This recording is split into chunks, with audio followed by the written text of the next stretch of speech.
Hello. I met some of you. You guys hear me a lot. So. I'm Paul's son-in-law, Anthony Brantley. I tried to meet a lot of you guys today. I'm like the crier guy, so unlike the other two guys that were here that have been longer, I'm probably going to be the crier guy, so I apologize. A couple things I kind of tend to ramble is I was watching these photos, and it struck me, you see the triathlete photo. I had, this was originally about 5 pages, and I whittled it down. And the interesting thing, and one of the things that I cut out of what I was going to say was, I met Paul when I was about my age. I'm 45. And if you look at that photo, look at the shape he was in. I'm not in that good shape right now. And that struck me in that that's one thing he always used to talk about in his last couple of years when he would lose the strength. And, for lack of a better term, unlike some of the people here that knew him, he was wouldn't withhold the F-bomb, if you know what I mean. And I always liked that about Paul because he could be crass like that and get his point across, but at the same time, there was a point. And with that, to me, looking at that photo was, he really lost a lot, but he never stopped. So I'll read you what I wrote. Remembering and reflecting at this time is always difficult while dealing with the loss we all feel. But at this time, we can take a minute to look back and remember how great a person Paul really was.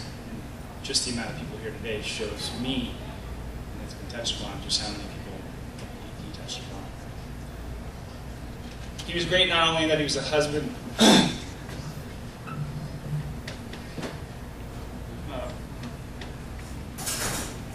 brother, friend, and father-in-law.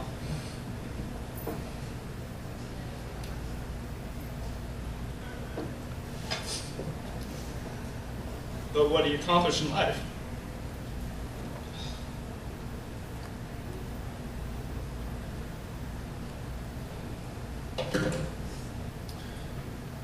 Personally, I chose to think of Paul as a stubborn guy who never stopped pushing forward, and that's what I said out there, because that's what I knew him from.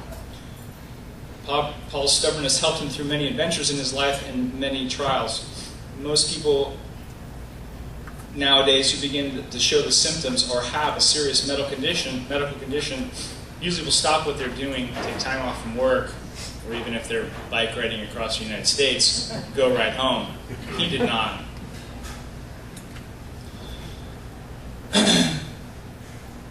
And most people, unlike Paul, when something like that happens to them, it freaks them out, for lack of a better term. I think anybody in here, me included, if I was told that I had something I can't pronounce still, and that 1 in 10 million people get a year maybe, I'd freak out. He did not. His stubbornness would help him take it all in stride and push on, and at the same time still try and enjoy his life, which I think we can all agree he did.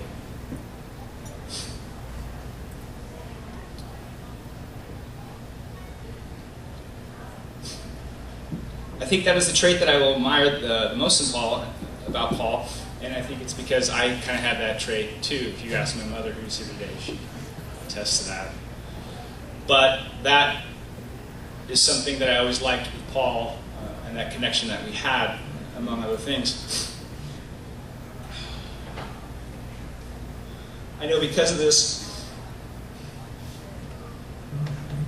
I know I plan to live my life up to his example as I go through the remainder of my life.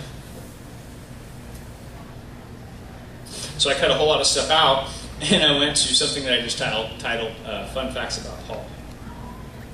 One of the things I always loved about Paul, especially in his last 3 years, was that we, and the family could poke fun of him wearing that eye patch.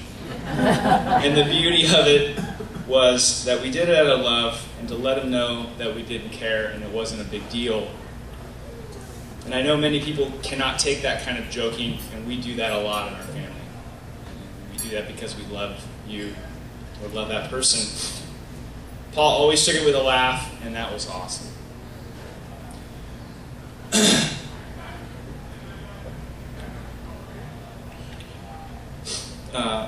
My daughter's not here today. She had a camp, a backwoods rock climbing camp that she was doing, so she could not be here today. It's probably for the best, because Paul is the only grandfather Isabella will have in her life. And in this role, he excelled.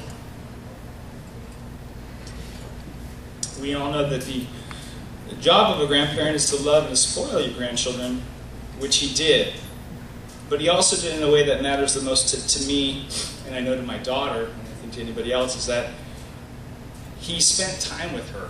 He didn't just buy her things or give her things or tell her what to do.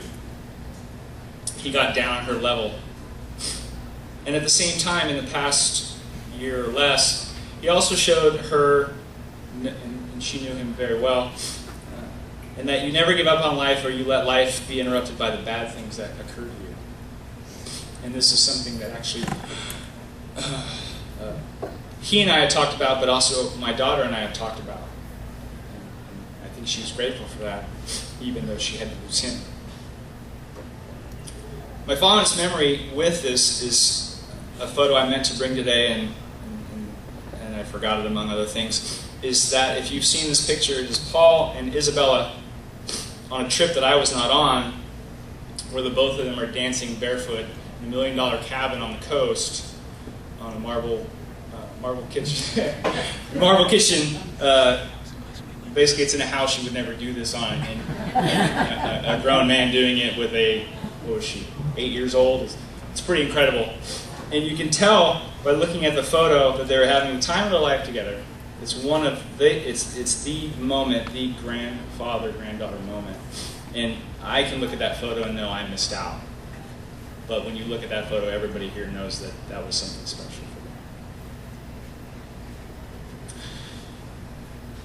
me. Personally, I would miss talking the most alone with Paul, because as people have mentioned, he was a complex person. On the one side, very proper and a good person, like we all are in this room. But on the other side, just like Dale was his friend, and Dale has probably seen it too, and Rob also, he could be crass. And you guys don't know me, but I'm kind of that way too. But that was great, and I think in recent months, even for me, because I don't deal with these things very well, when it's somebody that I love, he knew we could sit out or we could sit away from the family because he was polite that way, and he could talk the way he wanted to talk and express his feelings. And again, he usually had an F word.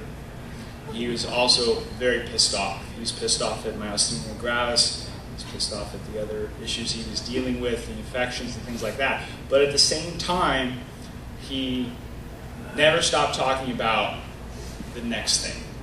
I remember talking to him because all he wanted to do was ride his bike, and I told him, there's a bike now that's electronic. I will go buy you that bike so you can get on your bike. And I would do that to this day no matter what the cost. And he knew that.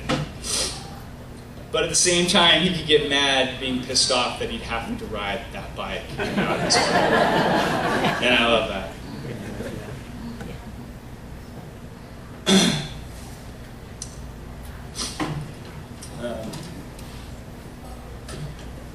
Everybody has a saying, but this just came to me in the middle of all the other writing that I do at work and typing and things I do, and it just came to me as, in the last 3 years, it's like a war. It was an adventure, but it was a war.